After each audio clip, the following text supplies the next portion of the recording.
నమస్కారం. ఘంటారావానికి స్వాగతం. ముందుగా ప్రధానాంశాలు. తెలంగాణ పబ్లిక్ స్కూల్ను ప్రారంభించిన ముఖ్యమంత్రి. విద్యార్థులతో కలిసి అల్పాహారం సేవించిన రేవంత్ రెడ్డి.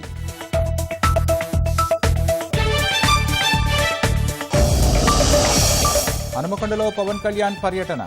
అనారోగ్యంతో బాధపడుతున్న బాలుడికి పరామర్శ.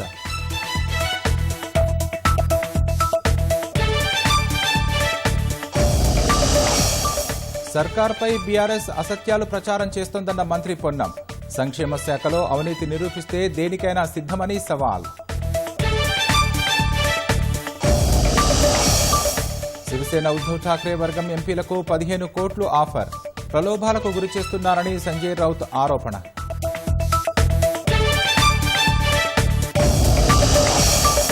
అమెరికాలో ఫెడరల్ కోర్టును ఆశ్రయించిన భారతీయ ఉద్యోగి. H-1B వీసా ఇవ్వకుండా యాజమాన్యం వేధిస్తోందని ఆరోపణ.